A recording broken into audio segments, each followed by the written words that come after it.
Na itinge mikono jiri wakulu nga magulu tugagalise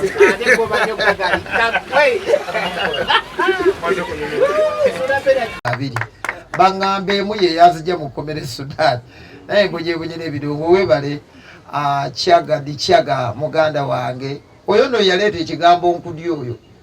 di Chiaga jangu abantu bakulaba obeera nnyo ku Facebook di Chiaga muganda wange ono musajja wa manyo nsanyusa okula di Chiaga kale tofaayo ntandikirewa essanyu ngali nzita baganda bange abamawulire ndoza katusooke nsoosowaze mwaka ensuso mwebale nnyo mwebalire ddala nganze mutambudde nange mu buto bwange ne mu kukula sigamba myaka wabula okukula mirimu gyenkola we najjirano nali sigambwako nali wa kitalo nga nnyina effujjo nga nnyombayomba naye mbebaza okunguluminga naye nabo bampa disipulini mwebale kunkuza nenvaamu omuntu omulungi ate ne mumbeereddewo baganda bange abamawulire ntya waliwo lwe nalwala mu covid ng'okutambula kutono mwajja ebbombo ne munnambula ensi nemanya bwe nali neetaaga obwetaavu temugana kwekubirako mbugalo basibo ne bannyabo muli ba muwendo nnyo mu ggwanga lino twebazeeko omwami Abitex mu ngeri ey'enjawulo. Abitex y'omu ku bantu abawaddeyo obulamu bwabwe mu ndongo bo ne basalawo beetikka emigugu gya music wa Uganda. Abitex Promotions bwe nali ntegeka sheeno natuukirira abapromota bangi nga Suuna bwe yagambye nti kinaakola naye ako Abitex bwe namutuukira ne mugamba amanyaako ekintu kyange kino mbadde njagala kukitegeka naye obuyambi bwange butono mbadde njagala tukwatagane n'ekibiina kyo ky'okulembera nga bapulezidenti munyambeko. Nakubira Nkobalamu, nakubira Bajjo, nakubira Balunywa, nakubira ba Emane bagamba luna be tugenda ku supportinga naye fe tujja kuyambako buyambi shiyo yesobolo okuvaayo obulungi. Ne mbagamba bannange abantu bwe batajje ne bagala tofaayo gweranga n'olw'ensonga awo wentwalira omukisa okwebaza baganda bange Saimo Kawalaata ku lw'aba YouTube Divoshi n'abalala abali wano ewange emiryango miggule interviews gaba ate nno nazo zinyumidde nnyo abantu ensangi zino ndoza zigatako ettafaali ly'amaanyi. Njagala okusooka okwebaza Sanyuka TV mwebale nnyo mwebalire ddala. Njagala okusooka era neebaze ne Galaxy TV mwebale nnyo mwebalire ddala. Sembatya Properties webale nnyo webalire ddala. Success Motors we yasalawo neega nti ono omugole Irina omukozi otya anaava atya mu America ng'oyogeza malusu onaamunono otya ku airport ng'oyanjala ngalo kwe kutuyiwamu emmotoka eri eboogeza obwama gye bayita baby webale kuwooma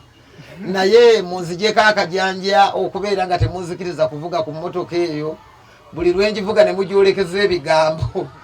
motoka wajimuwoga bulula simanyi teri mu kaadi manyage parking emotoka y'omukazi mpaka lwalidda mba nvuga mungu omwagalwa we mpulira obufuufufu temunzigyongera n'olw'ensonga eyo twebaze muganda wange Doni Chris owa Skype News Ajja Miss Kigundu waliwo muganda wange Amini abono banamasaka bamenyako tebaagala nnyo nsonga za kamera naye basebo okusiima kwammwe kusiima kwange gye muli nkubatuusiriza Subasula Motors bonna abaganda baffe mu ngeri y'enjawulo bambi beebale nnyo beebalire ddala. Njagala onzijukiza abantu bonna osobole okubeera nga sirina muntu gwendeseeyo n'omu. Galaxy FM mwebale nnyo mwebalire ddala ne bannayuganda Babrani Makona n'ebitiibwa bannamawulire ndooza mbamaze si bwe kiri ba YouTube mbamaze ba TikToka oluyimba luno banange muzikirize nebaze ba TikTok abantu abali ku TikTok oluyimba luno balukola ebitundu 98 ku buli 100 abaana bazina sound mwebale nnyo baganda bange buli yazina sound y'enkudi abanyumirwa emboozi zange abali e Bulaaya abali mu Uganda ababuteekayo ku TikTok omwenda mwebale sinza kutuuka omu ku omu nsiima nnyo nsiimira ddala. Enkudi Beach Festival enkudi bagayita mazina newankubadde buli omu akivuunula nga bw'ayagala buli omu n'akizimbirako ekigambo naye ffe abamanyi obuwoomi bwakyo n'obunyuvu obukirimu ennaku z'omwezi 18 ogw'omunaana musubire bwe baba bazina amagulu bagagalika mikono waggulu eringa overnight indeed banyumirwa omukiri waawo obulumi n'okunyumirwa eyo yessimu y'omukolo kwe tutambulira era ebigambo bijja kuba bitono wano omuntu oba omwana omulenzi olabye ekyana ekyobuwala kigaye tigwata ategedde nti wano tuli mbulumi na kunyumirwa tigwata ategedde wano tuli musuwa ku musuwa paka kejenge budde keesa suuna njagala okwebaza webale nnyo webalire ddala omanyi suuna beeni ono we yansangira mu kibuga ekyamazima nakimusookamu naye ng'endongo yali lipaza eringa eyakolimirwa lwayingira ekibuga yangamba genda onoonye ennyimba zo zonna mu studio gye ziri ne mu library eyo ozireete yabeeranga ne kasidiike wano ekiro bamutandikizeeyo mu program bagiyita gearbox n'alyoka akuba endongo mpaka liri pazo bwe yannyikira mpaka leero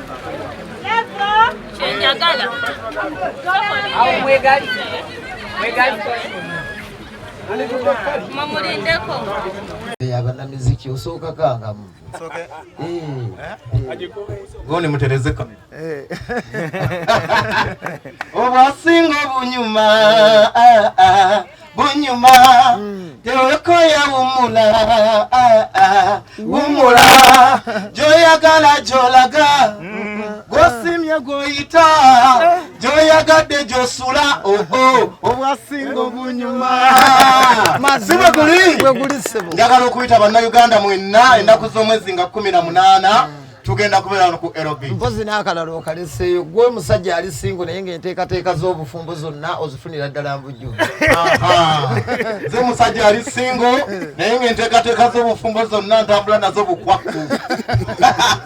n'ekirala njagala okuyita bannagomba mwenna mujje tuwagire mu Namasaka tubeere wano ennaku z'omwezi nga 18 n'abayimbi ffenna tuwagire muganda wange mwami Lirifazo tukube ekintu kino ge tukube ekintu kino kijjule sibwe guli buli muntu yenna munnayuganda amanyi nti okuyimba kulungi era atalina nnugu mbakoowole ennaku z'omwezi nga 18 nammwe basingo mujje wano tufune ebyana tweyagale naki God bless you. Thank you sewa Secretary Elvis Kawempe straight up Gaza mise ngendo bagambe ko tebatya bwe tuli nenga ne tune empya naye mwana gwe eka nkukube engalo tebakubira kununa ngalo mwana gwe yali le pazo ya jimpade tune naye babinga 18 aga twajikoze kolabonere le pazo weli buli wamu nenga mwana agaza mise tubere mu nga 18 tujye tuwagire geto YouTube ono bannage ngabo atobendo zolabye kirasi z'abantu abannage era ndoza Gaza ko lwegenda Gaza kweri bonna buli omu buli geto YouTube gyali ajasaleko Gaza yono omusajja gwe tuyina kati ali present nze Kawempe yonna mala yo bwayise mu geto zonna nenga kabaka Gasia straight up tuberewo nga 18 Aero Beach agaza mise Kawempe oyo no yakola ku security ye Gaza era ndoza kati awo tugumye tulinawo bannaffe betutera okutambulira ddala nabo mu nsonga z'ebyokwerinda bebawuba kubanga emmundu zitiisa abadigizi digizaga wayo tebakuba okumundu so kye twanga twafuna bannaffe abawuba abono baganda baffe tutambula nabo tetwereka ku makubo nabo bajje batuweeyo akagambo kamu bubiri batubuulire ddala nga 18 wabula kyesaagala kwe kwata ku badigizi njala kubuuka ku stage omuntu oba atamidde oyo yakwatibwa empola so mwe mumanye engeri gye mubakwatamu abantu naye njagala engeri ennungi so abawuba mujje mutulambikireko tulabe mukikutte mutya ku olwo Mukama mulungi.